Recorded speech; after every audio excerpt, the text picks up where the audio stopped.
Okay. So, two mystics walked into a bar. That's our title for the moment. Peter Bolland and I are your hosts for this. Is it a podcast? Is it a chat? I don't know. Hello, Peter. Spiritual gangster. I love it.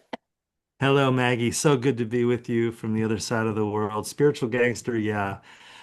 I don't know. It sounds a little aggressive, doesn't it? I love it. But I still like it. Yeah. But it's actually about being a spiritual warrior, really, isn't it? We have to have the armory, even if we don't use it. I love the legend of Athena, who has a sword, but she never pulls it. But she's Mm, got the sword. If she pulls out the sword, she's failed, but she's got it, which gives her the confidence and the strength and warns everybody else not to mess with her. So that's how I and see your hat. fine, I'll take it. And it's that weaponry as deterrence. Mm. You pray that it's never used, but by its very presence, the dynamics shift a little bit. Yeah. And You and put your I boundaries clear.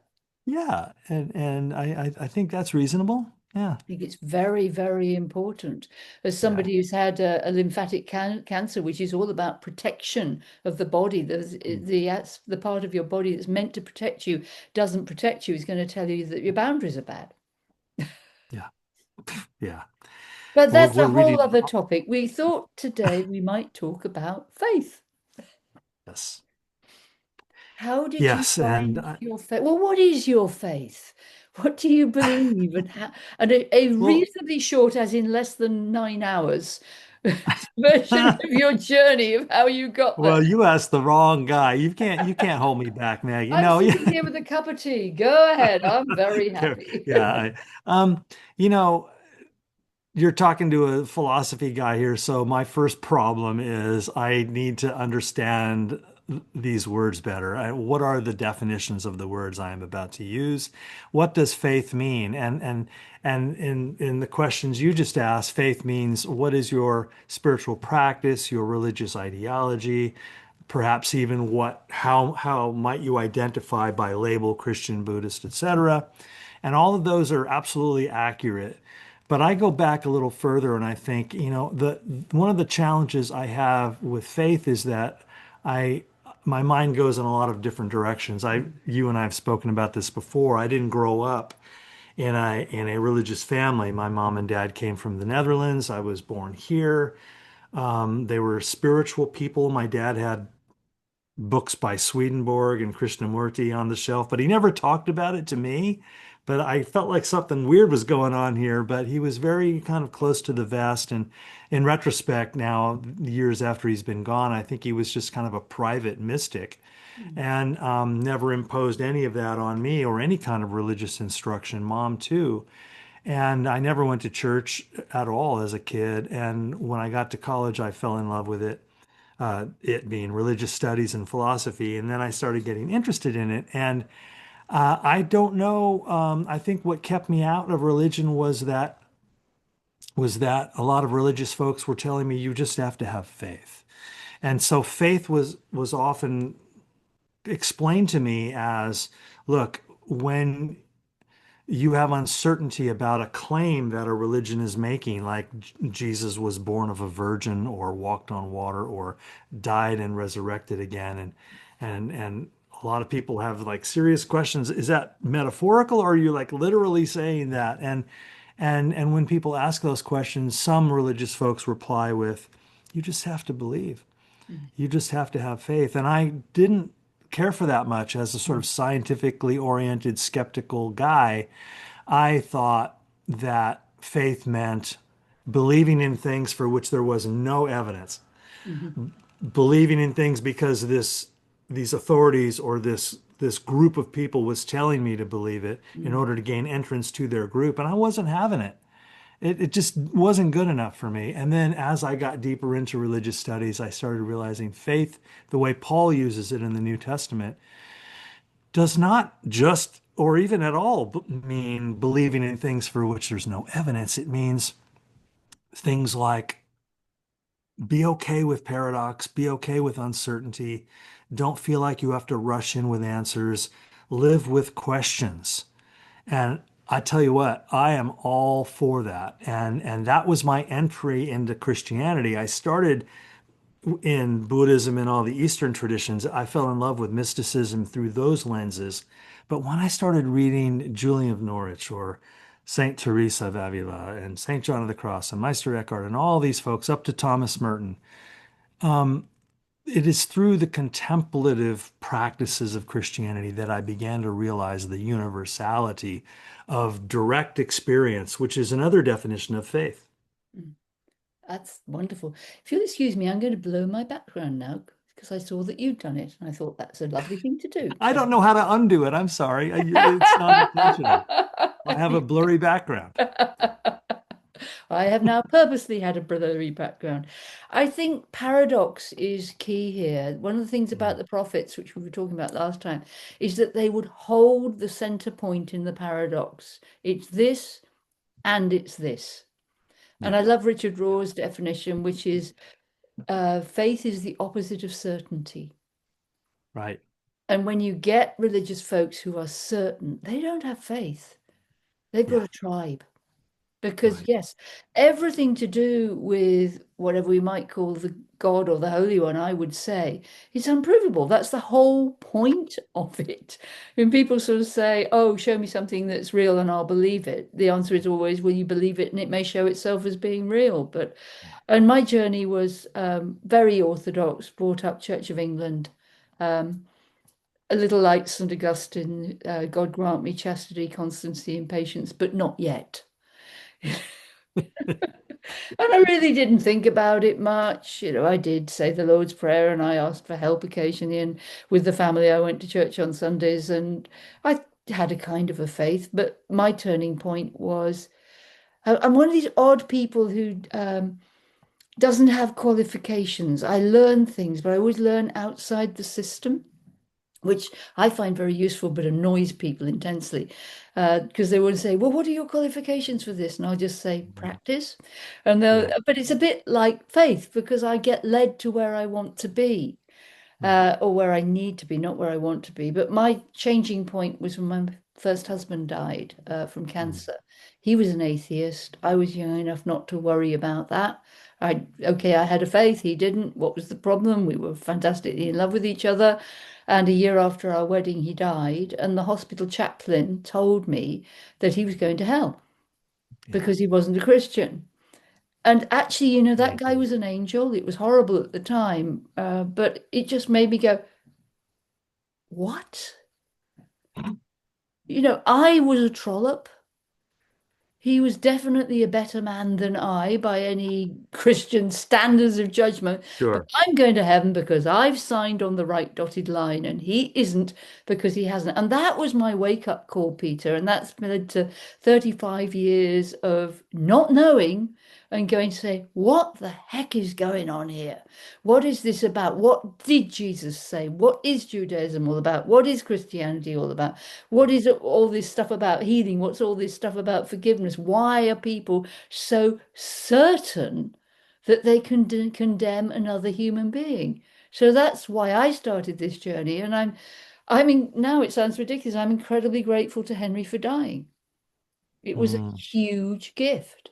I mm, gave him the gift of love in the last year of his life, and he gave me the gift of shattering my religious belief. yeah. And that minister as well is a strange threshold guardian too, with that They don't ridiculous. do that now. I've worked as a hospice chaplain, and you do not do that now. But I I'm so suspect glad so. he did. I Yeah. really am. I was baptized as a Christian about 4 years ago in the Episcopalian Church here in San Diego, St. Paul's Cathedral. And how that happened is still difficult to explain. I think it began with the Church of England, oddly enough, and being in St. Paul's in London and in all the glorious cathedrals in the UK, including the one that Henry VIII, all those ruined cathedrals, Yeah. Tintern Abbey, and so Mm.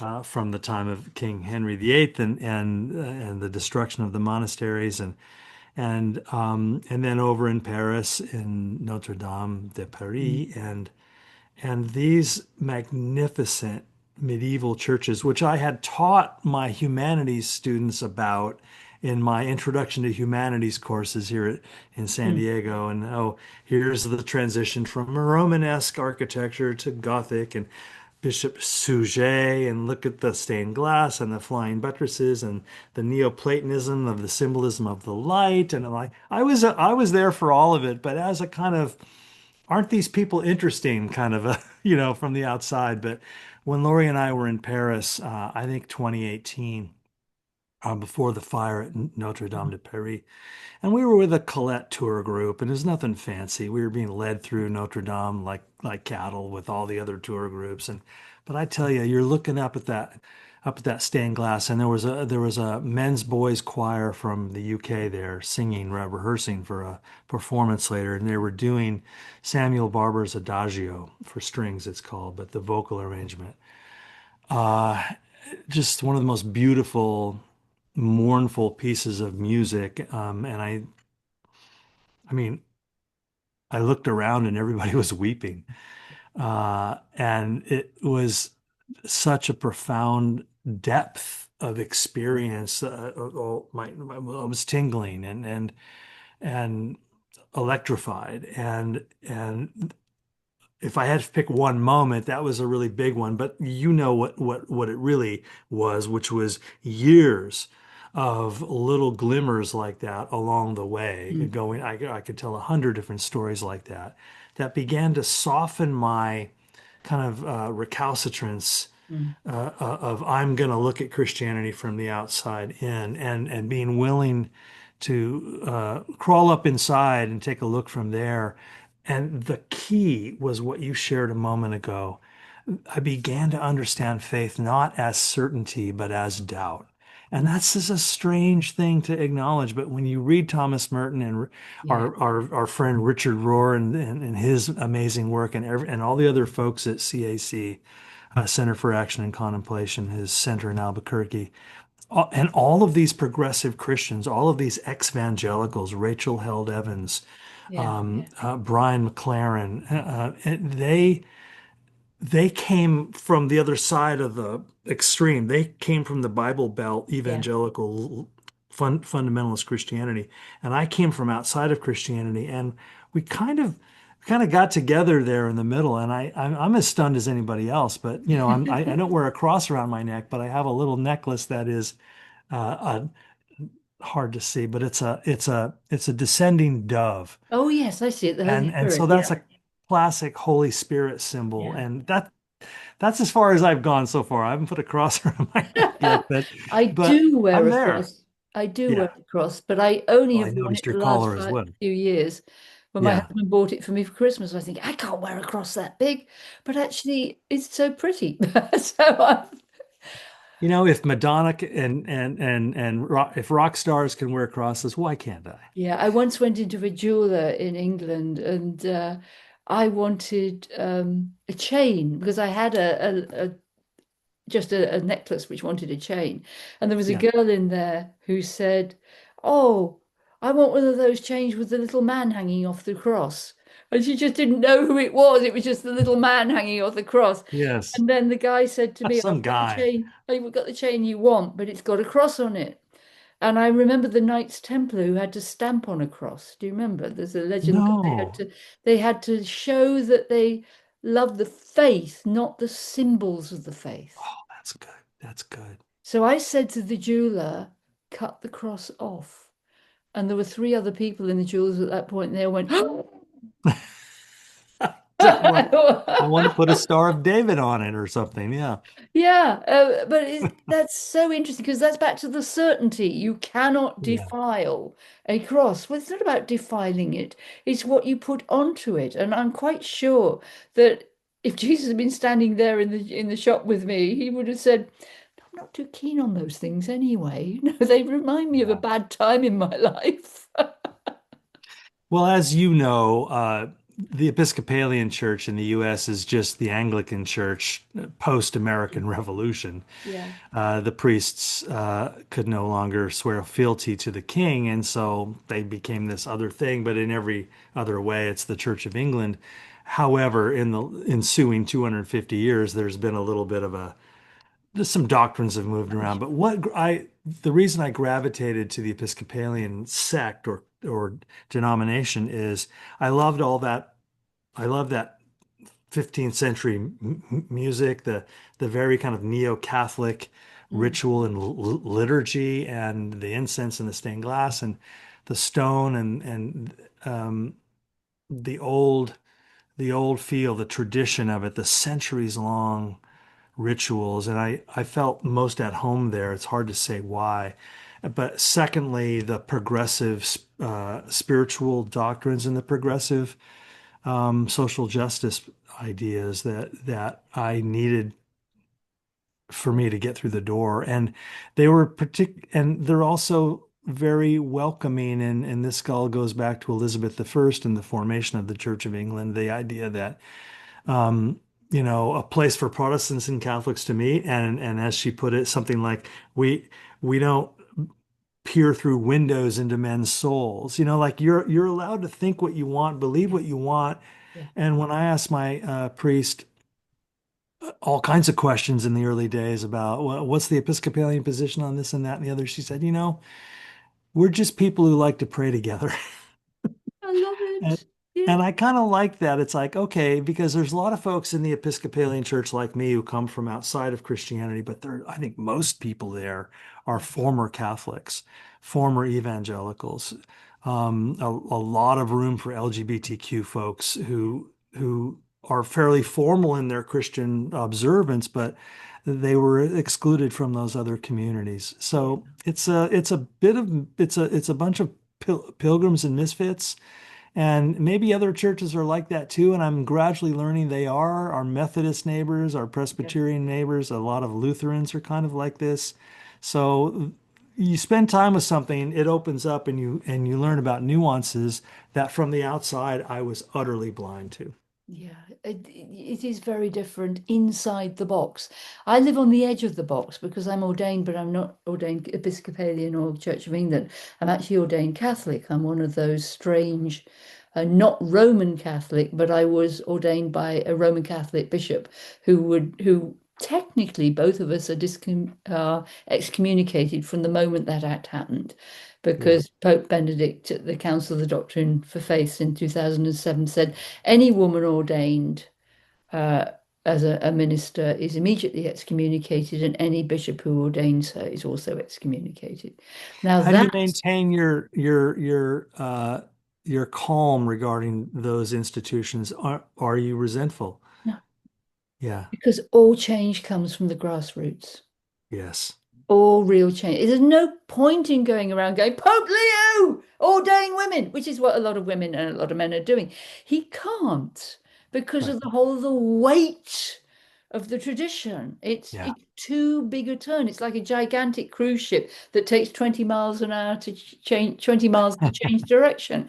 Yeah, The yeah. women are here.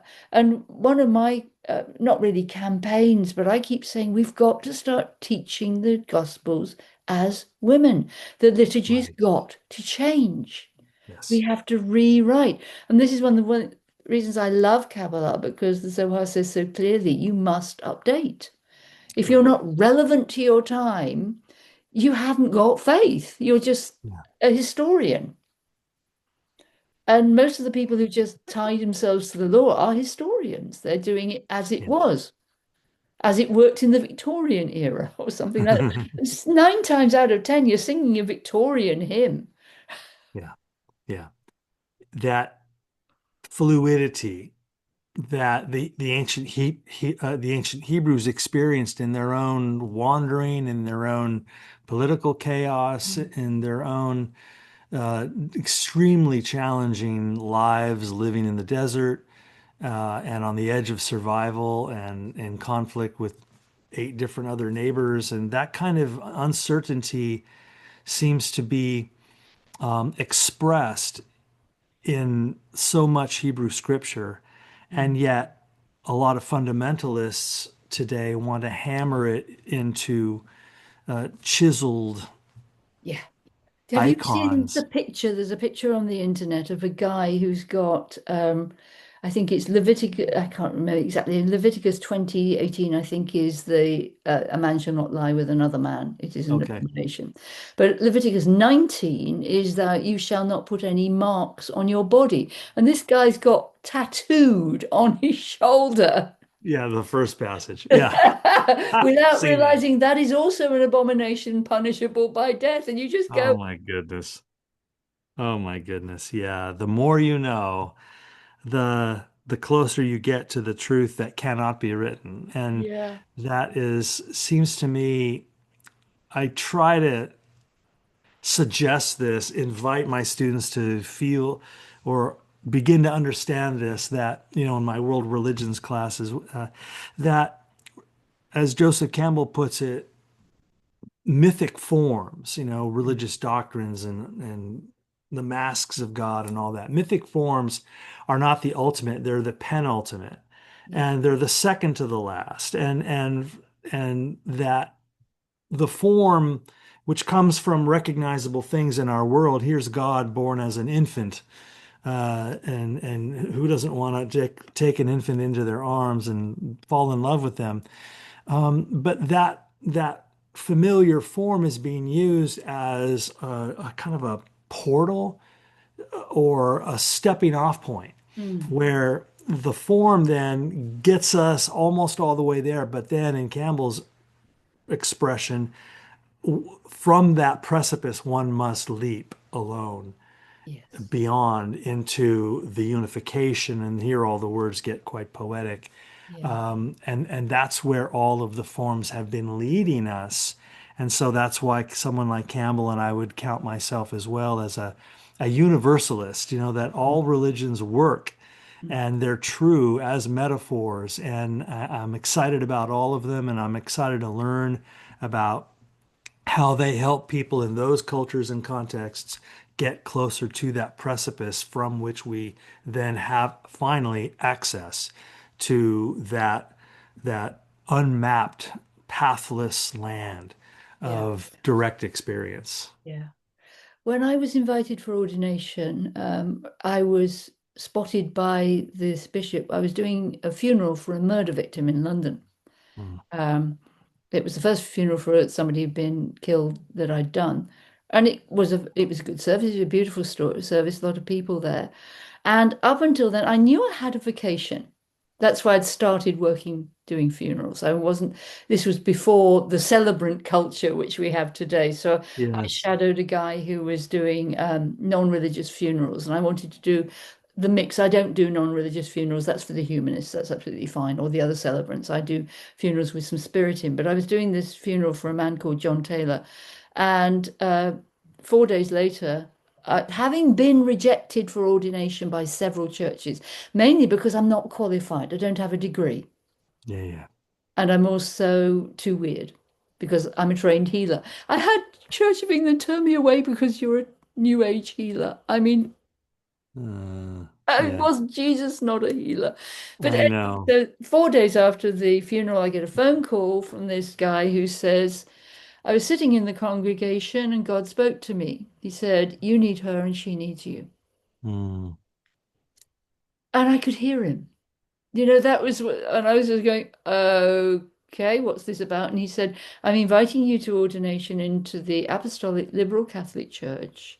You will not be accepted by tradition. You will not be accepted by the Orthodox.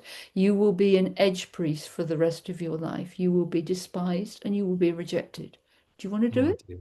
Oh dear. What a And I pitch. went, I'm um, in. and he said, okay, I'm not selling it very well, am I? There are Yeah. advantages. I tell you what, he said, invite me up for the weekend, cook me a nice roast dinner. He was a single man, and we'll talk about it. And if you don't want to do it at the end, we'll say no more about it. So I invited him up for the weekend. And by the end of the weekend, I thought, I just have to do this. Yeah. Wow. I just have to do this for me and for everybody else who's on the edge. I mean, you talk to people on the edge all the time as a Yeah. college lecturer, and you all the philosophy and all the world religions. And I thought, I need to be what I needed. I need to become what I needed. And Right. it was really strange because I thought, well, we could do the ordination quietly. And he said, oh, no, they're public. You Yeah. invite everybody you know. So all these people turning up, including my family, going, what the hell's going on here? And also You know, he made me be naked underneath the alb. He said, no metal, nothing, nothing to stop the spirit coming through. No okay. rings, no necklace, no metal, no bra with a I'd only Yeah, got yeah, one yeah. with an underwire at the time. Right. Oh my So there I goodness. am, so vulnerable in front of all these people that I know, not even knowing what was going to happen, And there's a moment when the anointing on my hands, anointed with oils, and he said these words, which are, those whom these hands bless remain blessed. Hmm. Those whom these hands do not bless remain unblessed. That's And I good. looked up at him and went, what? And he went, that's what you've taken on, which is why Yeah. you must bless everything and everyone constantly. And I've taken that as my life now. That's beautiful. And that I had not the same at all, but because of the work I do and all the public lectures and the videos and stuff, people sometimes seek me out to do officiating. Yeah, Uh, and and and I went online and I got one of those little I'm a minister licenses from some PO box in yeah, Seattle. So yeah, I can so I can without and so I can in good conscience sign the California marriage license. And I've done a handful of marriages, maybe 10 over the years, for folks who didn't belong to a church. They don't know what they are. They don't know if they're humanist, but they want something kind of they want the they want ritual. an officiated ceremony. They want the ritual, don't they? We are really Do. hungry for ritual. Yeah. Yeah, And I'm working from scratch. I don't have a church liturgy to go by. I look up stuff online. I put way too much time into it. I've been to weddings where a minister pulls out a book and they just change the names and they read yeah. the same script. I'm like, Oh, that's not for easy. us. Yeah. But I got to meet with the couple like twice in their house and like, what do you want? Research it. What pieces do you want to integrate? And then after doing a few of those, I got the call from some people who I did not know, but who had heard about me, and they invited me to do a funeral. And in both cases, and they were about a year apart, it was the death of a child, of a teenager or a young 20s guy Yeah, who died of a drug overdose. He had been in both cases, had no, in the first case, had been in recovery, doing well, and had fallen off the wagon mm, and got the next dose wrong, yeah.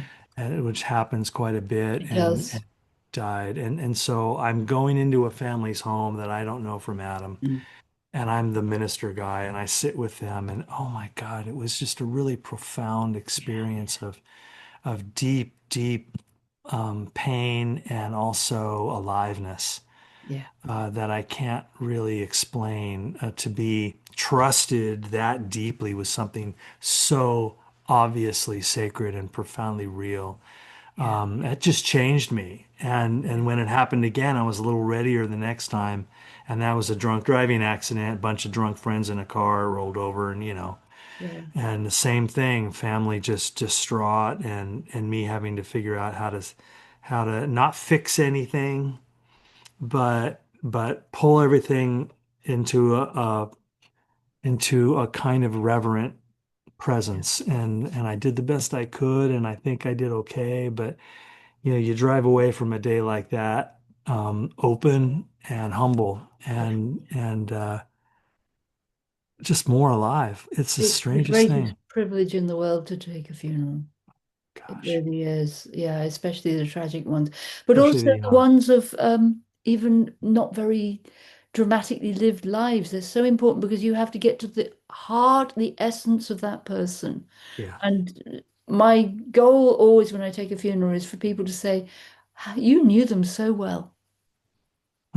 I Right. never say I never had the privilege of meeting this person. No, no, I no, this will person. always take No. it to the I do know this soul. I know Yeah. this soul. And one of the things that I'm really stroppy about nowadays, because actually in the UK we have a different system, by the way. You can't just get yourself a certificate to marry people. The only people that marry people are Church of England vicars, Methodist ministers, or at a registry office or a registrar. And we're not even allowed to have religious talk at a registry office at all. So nowadays, Okay. people have to go to a registrar office to get married and then have the ceremony afterwards if they want any kind I of. see. So same-sex couples would do it that way or Except in the get a Methodist Methodist. Church. The Methodist Church Sure. will now marry them, which is lovely. I was going to make a point about funerals and I've gone off on a Yeah, tangent. yeah. No, Completely please. forgotten. Oh, yeah. I get quite stroppy nowadays because all the celebrant courses that are going have nothing to do with the soul of the dead person. And the first thing I learned after ordination was Hmm. how to ensure the soul is safely through. Hmm. So I do a sort of little follow up with a lot of celebrants to say, okay, this is how you do the work with the soul, because nowadays it's a celebration of life. But the origin of funeral was to inform the person that they were dead and they had to move on. Okay. Sure. Okay, you're dead. Have you moved on? If not, why not? And how can we help Oh you? my goodness, right. How do you build that in? Yeah, without sounding like you're brushing them off or something. Yeah, but there are techniques to it. But that's probably part of my ministry. Just the other day, I found a deer in the fields where I walk, which had fallen over a fence and really, really damaged one of its legs. And there No. wasn't anything that could be done for it apart from putting it out of its misery. So I had to call somebody with a hunting license to come and take that deer out. And the guy who went down to the field and did it and came back up and he said, Minister, do dear go to heaven? Oh, And I was just so touched that he would ask me that. And I said, absolutely, they do. And there's a wonderful book that will explain it if you want to go. Michael Newton's book, Destiny of Souls, talks about how animals go back into the group soul of creature. yeah. So the deer would go back into the group soul of deer and possibly be born again. Then maybe they reincarnate. I don't know. Right. But all that kind of stuff I think is just so important is to let people ask the questions and not to be afraid coming back to faith of saying, I don't know. Let's talk Yeah. about it. What do you think? What That do you is think a so loving God would say about right. this? Right. Yeah. That's the only definition of the word faith that makes sense to me is to gather together in the question. When I stand in my Episcopalian church and recite the Nicene Creed, it's like, oh, Yeah. here we go again. What a bunch of fourth century Yeah. Romans thought about their relationship with Yeah. the mystery. Yeah. And I here's the couldn't say part. that creed for years. I really couldn't. It was when I Yeah, realized that the word Catholic actually means universal. sure, If sure. you take the Roman bit off it, you've got universal faith, faith for everybody to fit who Yeah, you are. right. And that it reads on the surface of it like a contract, like a lease agreement, and you are checking every box and you are signing your name that you believe that Jesus died and rose on the Mm, third day. And and I'm sitting there reading this going, I'm a fraud because I don't believe that. I don't mm, believe that. yeah, Uh, so it was liberating to me to realize that we could recite that as homage or yes, homage to the deeply lived faith experiences of our ancestors as yes, a historical snapshot yes, of the fourth century or whatever. yeah, And that it is not binding on me now, and that we gather in their memory to have our own experience of the mystery in this absolutely. context, Yeah, understanding the whole Christian project in a very different way. It isn't about impurity that must be cleansed, as the medieval church taught. It is about a transformational encounter with the real yeah, through the mystery of Christ and God in this tradition. and that I wasn't bound to the Nicene Creed at all. Nobody kind of like told me that for a long time, Yeah. and it was liberating. It is liberating. It really is. Another of the lovely things I love about the Jewish tradition is that you walk with God.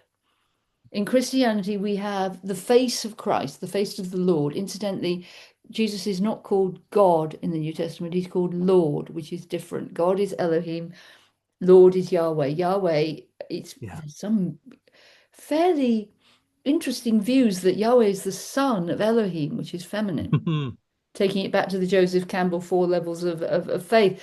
But Jesus Christ is Lord. But we like that idea of being able to look into the eyes of the other, of the divine. And that's what icons are for. You look into the eyes and look through them. But that's the message of it. You're meant to look through the icon. But Yeah. Judaism is so much easier because God's by your side or walking behind you, and you're Hmm. walking with God.